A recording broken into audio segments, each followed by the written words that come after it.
one you can't hear. There we go. Stand back. Are we good? Okay. Good morning and welcome. My name is Marianne Shoemaker, and I will, along with Julie Bir here, be leading the service today. So the first thing we do is welcome you, and I will begin. As you are welcome here. Visitor, friend, or longtime member, you are welcome here. With little children, or your partner, or alone, we joyfully welcome you here. You are welcome here as believer or doubter, joiner or loner. You are welcome here. Feeling a part of us or not, full of energy or not, seeking a vision or a rest, you are welcome to join us as you are. And at this point, we acknowledge that we are in the Aboriginal territories of the Salish, Nez Perce, Blackfeet, Anishinaabe people who shared the Helena Valley as hunting grounds. The indigenous story of the Helena Valley began long before the arrival of the Europeans. We honor those who walked before us. And Catherine, would you help me light the chalice? And the chalice lighting is in your order of service.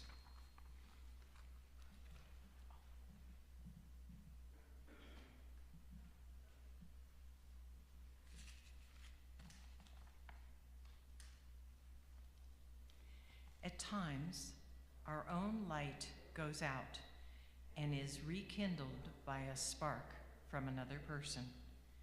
Each of us has cause to think with deep gratitude of those who have lighted the flame within us. Thank you. Okay, and Julie has offered to bring some opening words for us.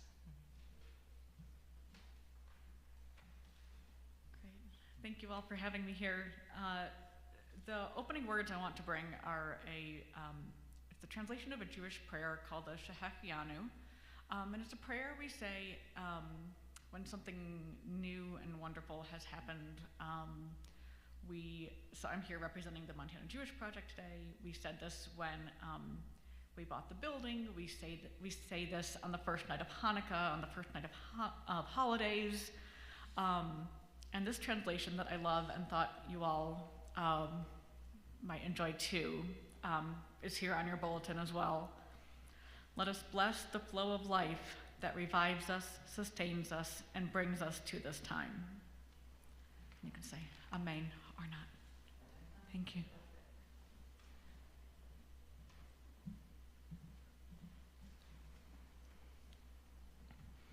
Okay, and if this is kind of our local anthem, number 123, Spirit of Life. If you'll stand if you're willing and able, and we'll, and it's in 123 in the gray book.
Okay, and Julie and Ace offered to pass the plate during our offertory.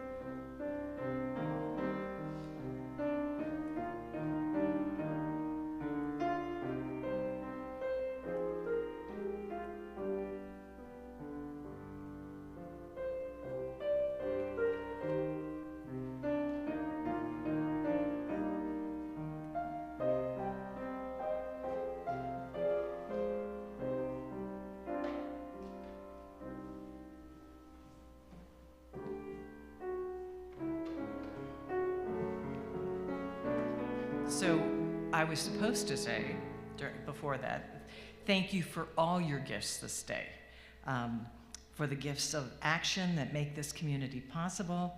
And if you're, supposed to say, if you're visiting, please remain our guest.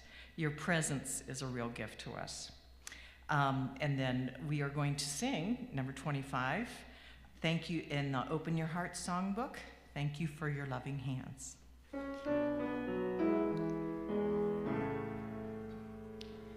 Thank you for your loving hands, your loving heart, your loving ways. Thank you for the gifts you bring into the world each day. And if you ever doubt yourself, remember us who love you well. We know all the gifts you bring into the world each day. So thank you for your loving hands, your loving heart, your loving ways. Thank you for the gifts you bring into the world each day. And I want to say, this is the first service I have led this year because everybody in our congregation has stepped up and done a part. And so even though a lot of you aren't here today, I really appreciate that. Well, Reverend Charles has come to our rescue and has the Story for All Ages ready to project. And we have a couple kids here. If you would come up to the front steps here and just sit comfortably, and then Julie, if you can sit in the chair, and we'll get you a mic.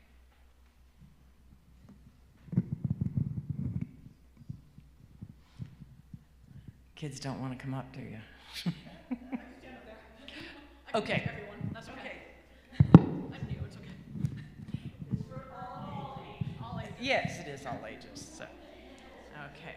Now, how's that feel? Is it too close? You coming up?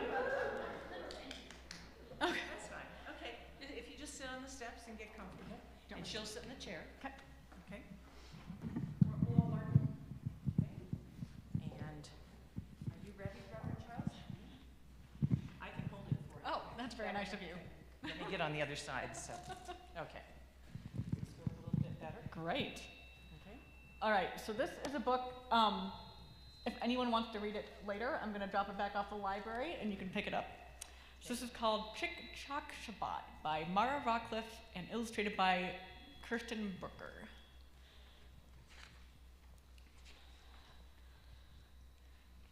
All right, and here is the inside. Chick Chock Shabbat. Every Saturday, a wonderful. Oh. Okay. Thank you. Let me get rid of this thing. Yep. I got it. I'm good. You're good? Is this on? Are we on? Okay. Okay. Every Saturday, a wonderful smell wafted from apartment 5A.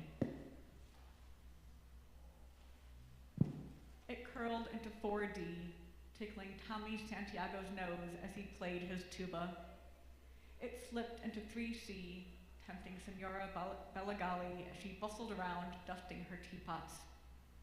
It crept under the door of 2B, tantalizing Mr. Moon as he sat typing his new romance novel. Even the Omar family on the first floor caught a whiff. They sniffed the air and smiled. At last, the door to 5A flew open. Out stepped Goldie Simha, her face shining like a silver spoon.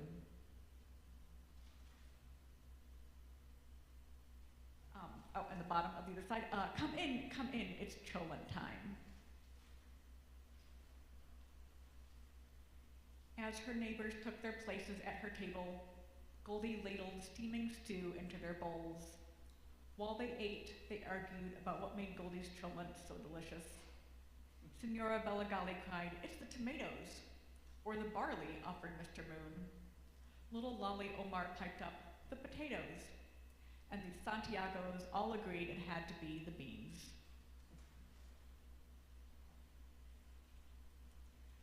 But Goldie shook her head. "When I was a girl," she said, "I always helped my grandmother get ready for Shabbat. All Friday afternoon, we rushed around, cutting up vegetables, sweeping the floor, dressing the table in its best lace tablecloth.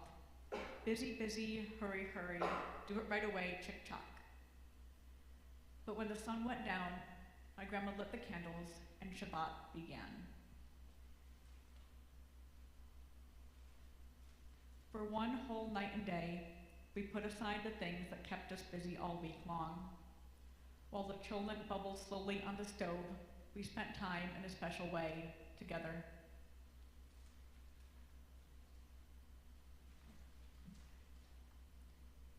"I don't celebrate Shabbat exactly as my grandma did," said Goldie, "but every Friday afternoon, I put a pot of cholent on the stove to bubble through the night and day.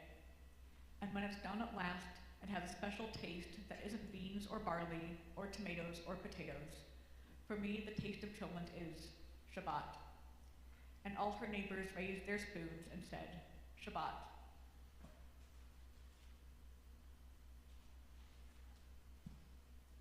One Saturday, however, something wasn't right. Tommy's tuba played nothing but sour notes. Signora Belagali's nicest teacup tumbled off the shelf and smashed. And Mr. Moon, exasperated, hurled the pages of his latest romance novel right across the room. The Omar sniffed and sniffed, but couldn't catch the faintest whiff.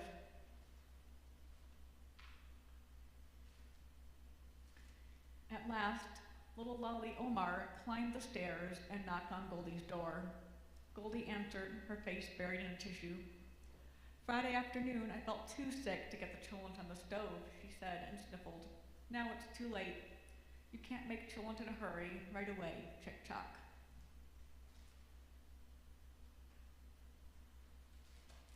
"No cholent for Shabbat." Tommy Santiago dropped his tuba when he heard the news. Signora Belagali's feather duster flew into the air. Mr. Moon got so mixed up, he put a monster robot in his romance novel and it squashed the hero flat. On the first floor, the Omars frowned. "Poor Goldie," Mrs. Omar said. "It just won't be Shabbat for her," Mr. Omar agreed. Little Lolly peered into the fridge. "Potato curry isn't the same thing as cholent," she said. "Still, it always cheers me up."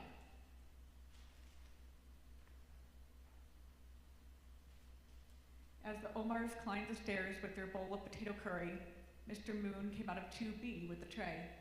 "Korean barley tea," he told them. "Of course, it isn't cholent, but..." Signora Belagali squeezed out of 3C. "Tomato pizza," she puffed. "It's not cholent, but..." And Tommy Santiago held open the door of 4D, open for his mother. "It's not cholent," she admitted cheerfully, "but everyone likes beans and rice."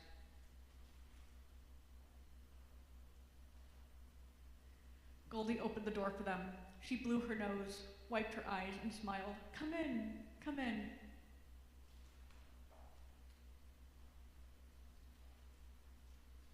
Her neighbors took their places at her table, and they filled their plates. "We didn't have time to make anything special," Signora Belagali apologized. "We had to hurry, bring it right away, chick-chock, but here we are," said little Lolly Omar, together. Goldie took a bite of pizza, a nibble of curry, a mouthful of beans and rice. She sipped her barley tea.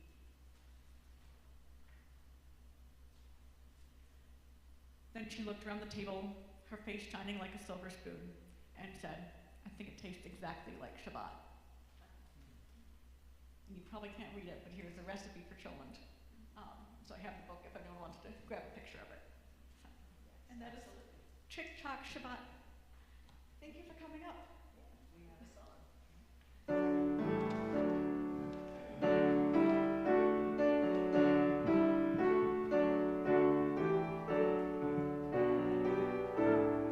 Peace and love going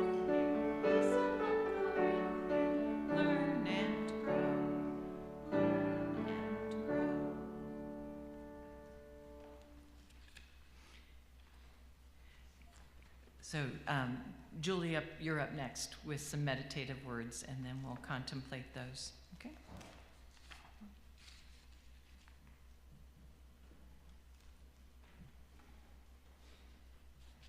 So this meditation I bring for you, I first read in a Jewish prayer book probably when I was a teenager at a synagogue in Boulder, Colorado, where I used to live, and I just adored this.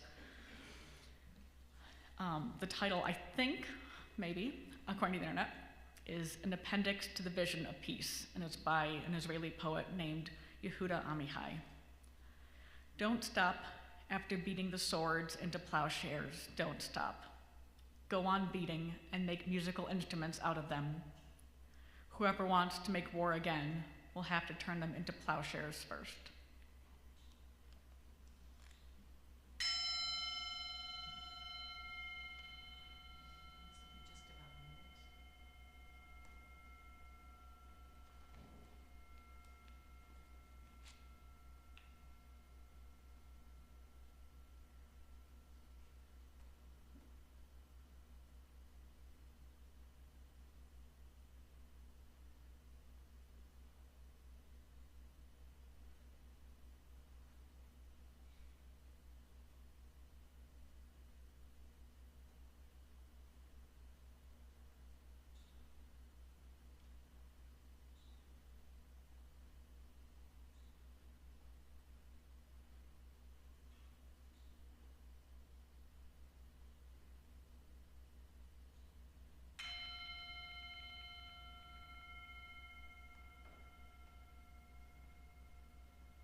I did a very poor job of introducing you there, Julie. So would you kind of, if you hadn't planned already, kind of share with us what your connection to the Montana Jewish Project is and start from there? Thank you. So I was actually invited here by Mackenzie Jones, who I'm sad isn't here today, but she put me in touch with Marianne, and she'd asked Marianne if the congregation would be interested in hearing from someone from the Montana Jewish Project about what we've been up to. And so Marianne said, come on in, and then it took me another 3 months to write her back because there was a lot of life happening. But so my name is Julie. I am the secretary of the board for the Montana Jewish Project. And so the Montana Jewish Project is a new nonprofit here in Helena. I imagine some of you may have heard about it, some of you may not. So we formed in April-ish 2021 when we heard that the historic synagogue here in Helena was going to be available for sale and we could bring it back into Jewish hands. So the story of the synagogue here, this was, if you've seen it, it's at 515 Ewing. If you're looking east from the cathedral, it's like right behind the cathedral on Ewing. So the synagogue here was the first synagogue in Montana, and it was the first synagogue actually between Portland and Minneapolis back in the late 1890s. It was dedicated in 1891, and I thought I had all my notes here. So it was dedicated in 1891 and stayed in the Jewish community hands for about 50 years until the 30s, when a lot of the Jews had left Helena or Montana. We were kind of hitting the Great Depression in the 1930s. And the synagogue was sold to the state of Montana for $1 with the promise that the state would use it for a good and social purpose, which they did. They used it for their offices of public welfare, as they called it then, for about 50 years. The synagogue, and we would happily invite you all for a tour sometime. So the synagogue, back when, it used to have a 38-foot tall ceiling with a beautiful, we call it a bima, the same kind of altar, upraised stage space. The dedication had people from all over Montana come. The governor of Montana at the time was there. So in the 30s, it got turned into an office building. which is how it looks now, and which has probably made it a very useful building to have over the last century or so. So in the 1980s, the state sold it to the Catholic diocese. It was used as the archbishop's offices for the last 40 or so years, and then the diocese was consolidating their offices downtown, and so they were selling the synagogue, and we worked really, really hard to fundraise to buy it back. And so the synagogue is back in Jewish hands for the first time since 1934, which we are thrilled about. So what it has become, and what it is becoming, is a statewide Jewish cultural center. We are dedicated to beyond just having a space for Jewish community here, a virtual space for Jewish community throughout the state. We also want to build connections with other like-minded organizations, work against the rising tide of anti-Semitism, work against hate of all kinds. Our core value is the Jewish ideal of tikkun olam, which means repairing the world.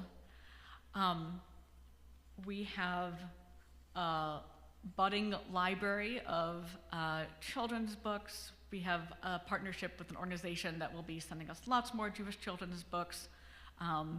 So if that's of interest to any of the families here or adults without kids who like children's books, because this one I think was just adorable, come in, come see the books, come learn about Judaism. We have Torah study. We will have all kinds of Jewish cultural events. We just had our big Hanukkah party in December. We had about 150 people there, which was incredible. We really welcome the community to come and just be neighbors with us. We want to be your neighbors. We want to include you, and I think we're all the richer altogether. We sent out about 50 boxes of 50 curriculum boxes to teachers around the state of Montana, who requested them, 4th grade teachers, which was focused on a book called The Christmas Menorah, which was a true story about how Billings really rallied around the community during a time of anti-Semitism around Hanukkah in 1993. A menorah, dreidels, other Hanukkah things, and we use that as teaching about anti-Semitism, but more broadly teaching about how to be respectful of your peers and your friends and your of all kinds, of any background. So we definitely have the Jewish focus, but we also want to have that broad focus of social justice, working against hate of all kinds. We're going through a lot of strategic planning right now, and we are gearing up to have a building rededication, a Passover party, possibly, or a Passover Seder, possibly a Purim party. I don't know what the year is going to hold, but it's going to be wonderful. We have a book group starting, we have Torah study, we have community groups using the space for gatherings. We have the Knitters for Peace gathering in the space, and I got to meet them yesterday. So really, what I just wanted to share was just to introduce ourselves and invite you all. We're not there all the time, but please feel free to hop on our website if you want to come for a tour. Please join us at future events. I'll be around to answer other questions. I also want to talk a little about Shabbat, because we referenced Shabbat in that book, but do I still have time? Oh, yeah. Okay. Totally lost. Don't have a watch. Don't even have a chance. So, what is Shabbat? So I want to do a really quick Shabbat 101, and I went down kind of a rabbit hole. I'm like, okay, there's so much richness in the Jewish tradition, and there's some main components of Shabbat, and I grabbed this book from our library that is the Jewish Book of Why, and it's why do we do the things we do for Shabbat? Because a lot of us grow up and we just do these things, we don't know why. And my wonderful partner in the chairs here, he's not Jewish, and he asks me why all the time, and I have no idea. This is just what we do. And sometimes there is a why, and sometimes it's just a really beautiful tradition that's been handed down, and we kind of look back in the tradition to find out, to find resonance. So, Jewish Shabbat, we are commanded to observe the holiday of Shabbat each week from sundown Friday night until sundown Saturday night. And this really looks different for every family and Jews of all kinds of different levels of observance. So, kind of the most observant Jews don't work, they won't drive, they would walk to synagogue because they live close.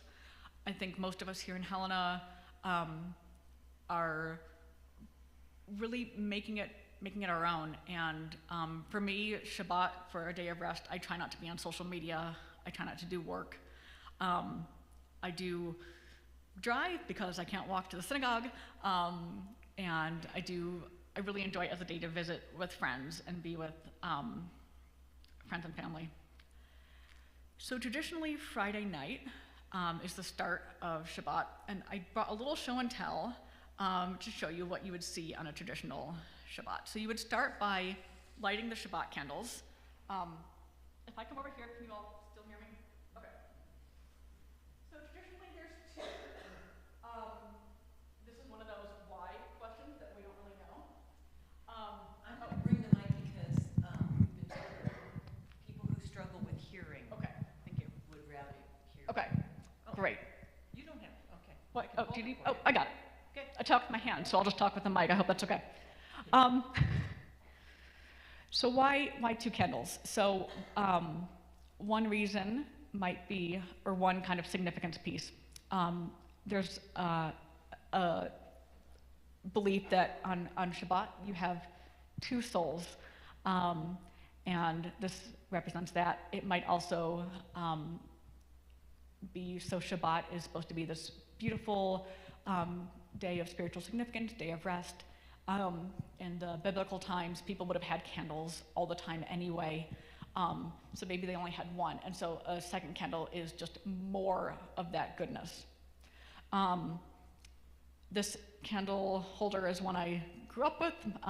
My parents handed it off to me. It doesn't have to look like anything in particular, and your two candles can be anything in particular. I've done it with tea lights, I've done it with electric candles, and the tradition is you let the candles burn down. And with lighting the candles, you would say the blessing that says, that really marks the beginning of Shabbat, and it says, thank you, divine, for commanding us to kindle the lights of Shabbat. What you also have on the table is a Kiddush cup, and Kiddush is sanctification, so really this is just a wine cup. A lot of people will have like family heirlooms or really beautiful items. There's a mitzvah to make Shabbat beautiful. So you would have the Kiddush cup with wine or grape juice or something else if those don't work for you. And you would say the blessing over the wine. And so the adults would have the wine, the kids would have the grape juice, and that's another main part of Shabbat as well. What I don't have on the table is challah, because I'm told that's going to the after the service area. But you'd have a loaf of challah bread covered. Oh, this is not so good with one hand. Thank you. You'd have a loaf of challah bread covered with some kind of beautiful decorative cover, or in a pinch, you cover it with a napkin.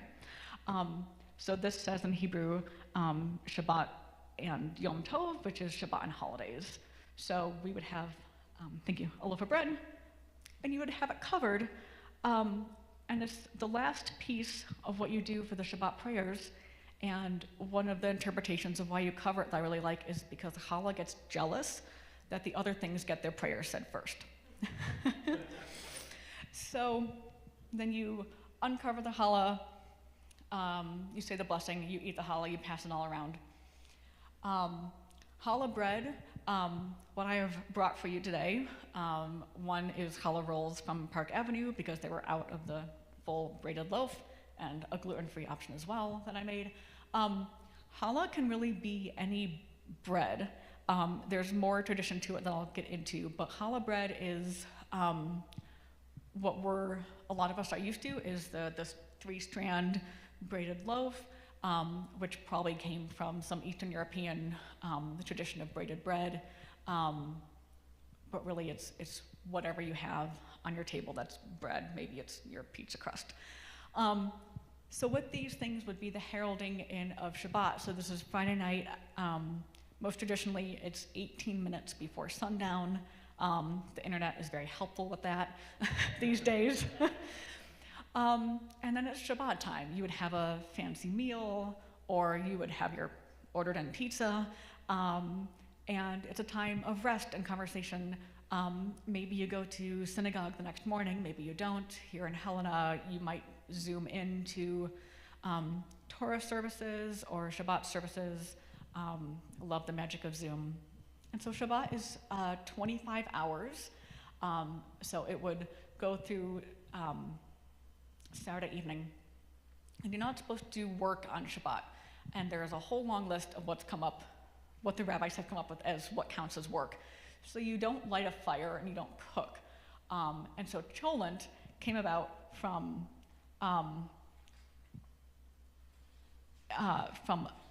let me actually tell you this. It's a medieval word which they think came from the French, which means to warm slowly, chaudlent. I've never studied French, I'm sorry. And cholent is uniquely Jewish. This is the dish we were just hearing about. It was created because Jewish law does not permit cooking on Shabbat. So to adhere to this, Jewish cooks began to create meat and bean stews in heavy pots that would slowly simmer inside a low-heat oven overnight, or a slow cooker. I love my slow cooker. They would prepare the stew on a Friday before sundown, so that's before you would do all the blessings, cook it partially, and then place it in the oven to continue cooking throughout the night. So that way, there would be no need to kindle a fire or light a stove. During the hours of Shabbat itself, they would simply remove the stew from the oven at mealtime, and it would be fully cooked and ready to serve, and you'd have a nice warm meal. This is actually not a dish I grew up with. I just made it this weekend. It is delicious. I used the recipe from the book. Highly recommend. So I am happy to answer questions now if you want to do that as part of the service about, I can't do a free-for-all Judaism, but I can try to answer what I know, or definitely about Montana Jewish Project. And just thank you so much for your interest and time, and look forward to seeing you, if you so desire, at the Montana Jewish Project. Thank you. Okay. Well, why don't you stay there? Okay. And we'll see if anyone has any questions or comments or, yeah.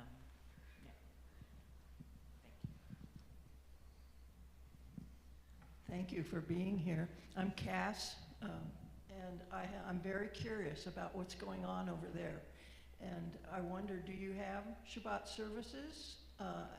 And how often are you open? I would love to come over for a tour and all that. Yeah, thank you. So we don't have Shabbat services right now. What we are doing is, so far we are doing what we're calling open Torah discussion, which isn't really Shabbat services, it's Torah study from Jewish lens. But with enough interest in Friday night services or Shabbat morning services, that's not really something we could do. And as far as a tour, I believe our board members who are regularly there to do tours are there Wednesdays 3 to 5, but we can also work out something else if that doesn't work for you. So I'd be happy to show you around too. So. All right, thank you. Yeah, thanks.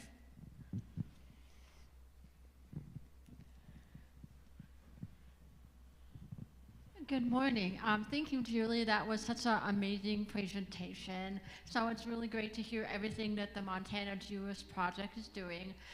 So how can we, as a UU Fellowship, how can we help support the efforts of the Montana Jewish Project in helping y'all continue forward with your amazing work? Thanks, Lynn.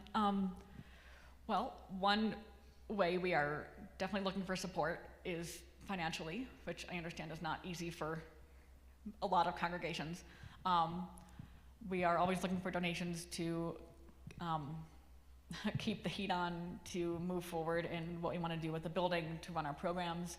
We'll also really be looking for volunteers. We're just going through our strategic planning right now and looking for volunteers. Don't have to be Jewish, just people who want to learn.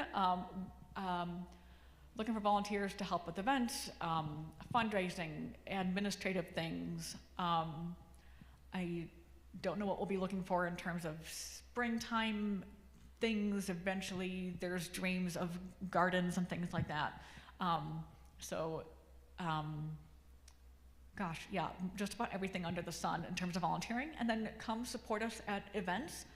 I think we'll be doing a talk, I'm thinking this is going to be April, around the Israeli Holocaust Remembrance Day, which is called Yom HaShoah, about anti-Semitism and how to be a good ally. So if you would like to come to that, it will probably be on Zoom.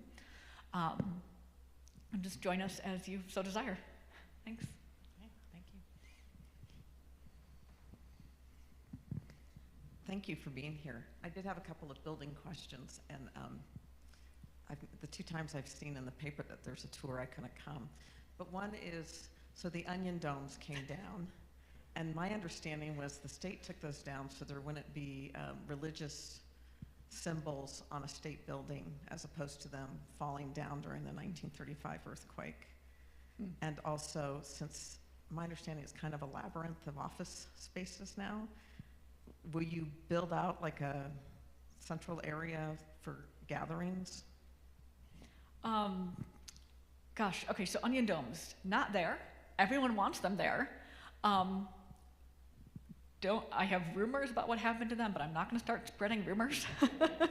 I don't think we're putting, I know you weren't asking, but just to stave off any other comments, I don't think we're putting them back on because it's just not fiscally tenable at this point, but it'd be gorgeous. It is office space, but it is nice office space.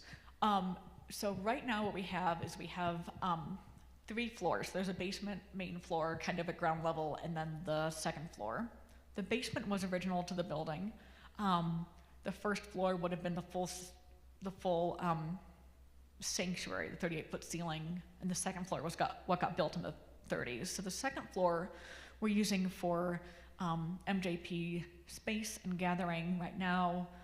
We have a conference room that can fit probably about 30 people, which we're using for gatherings.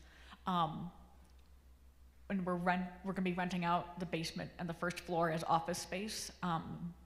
So if you have a private business that needs office space, keep an eye out for that.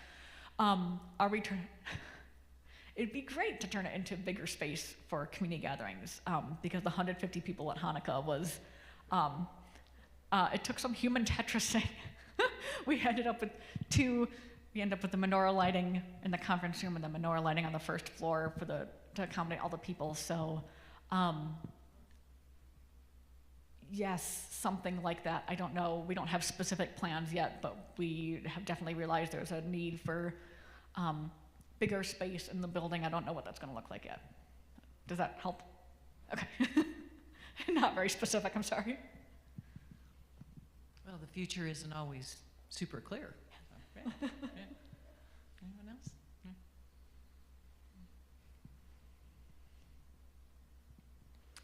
Okay, thank you.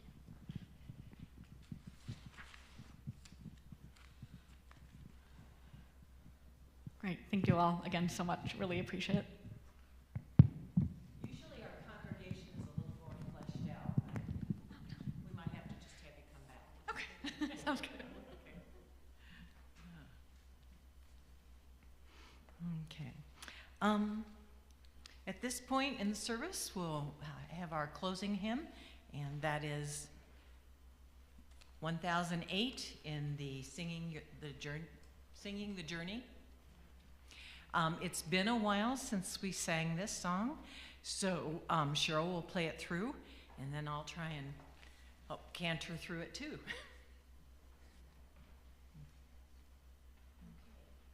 So if you like to follow along, I'm not going to start at the very very beginning of the music, I'm going to start where the words begin and play it all the way once.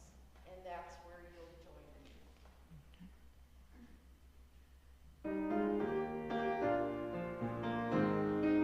Yeah, stand if you're willing and able.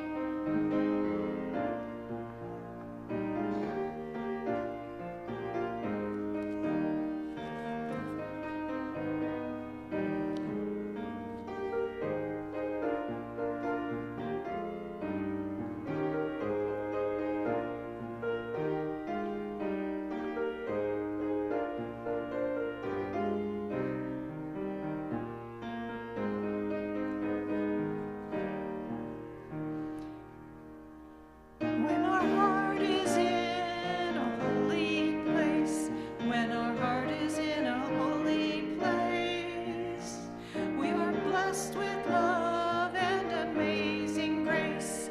When our heart is in a holy place, when we trust the wisdom in each of us, every color, every creed and kind, and we see our faces in each other's eyes, then our heart is in a holy place. When our heart is in a holy place, when our heart is in a holy place, we are blessed with love and amazing grace. When our heart is in a holy place, when we tell our story from deep inside, and we listen with the loving mind, and we feel the voices in each other's words, then our heart is in a holy place. When our heart is in a holy place, when our heart is in a holy place, we are blessed with love and amazing grace. When our heart is in a holy place, when we share the silence of sacred space and the God of our hearts within, and we feel the power of each other's faith, then our heart is in a holy place. Our heart is in a holy place.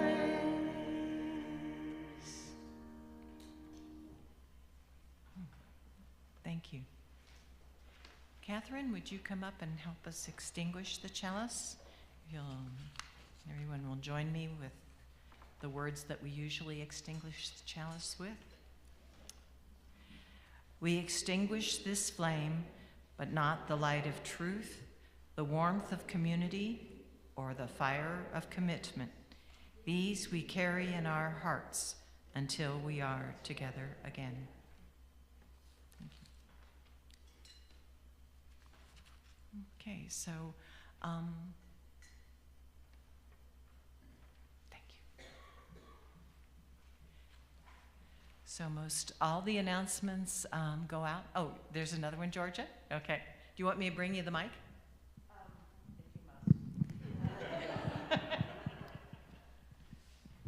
Just in case someone needs the boost. I'm Georgia. I'm on your nominating committee. And so next week is the annual meeting, and we will be electing board members. And part of that is, if you're not going to be here, someone can vote in your place by proxy. And I have those slips with me. But mainly think ahead to your week. And if you can see that you're not going to be here Sunday, find someone who you're authorizing to vote for you. We vote. Yes. Okay, so whoever you pick has to be a member. And so they'll vote for themselves and they'll vote for you. And there's really only 2 votes, one for our board trustees and one to approve the budget. And we accept death in the family as an excuse or major surgery. No, whatever you're doing, just look ahead and find someone, and find me during coffee. It's a potluck. Yeah. Anything else? I was worried about space limit. Good afternoon. I just have a couple of quick announcements. So for any visitors in the room, my name is Lennon, they, them. So next Friday is the kickoff of a art exhibit at the Holter Museum featuring trans and non-binary Montanans from across the state. So if you are interested, I encourage you to check out this exhibit. There's going to be a reception on Friday featuring some of the artists that are featured in this reception. And on Saturday, I believe there's going to be a forum hosted by Trans Visible Montana, who's one of the sponsors of this exhibit. They'll be hosting a trans and non-binary one-on-one and how you can be an ally. So especially this time of year, we see things going on with the legislative session. It's a good time of year to know how you can be an ally to the trans and non-binary community. So I encourage you to check out that exhibit. And in February, there's going to be an event called the Former Felons Ball. And traditionally, that's an event to celebrate the law that was taken off the books that made it a felony to be have an open same-sex relationship. There's actually this year going to be an all-ages drag show. So if you have kids that are interested in attending, I know there's been some talk about some legislation that is actually going to be making it more difficult for kids to attend these kind of events. So if a kid is interested in attending this event and supporting, because I will actually be performing in that show. So that's going to be February 18th in the afternoon. See me if you want more details. And when I have finalized details, I'll be sure to share them with the fellowship. Thank you.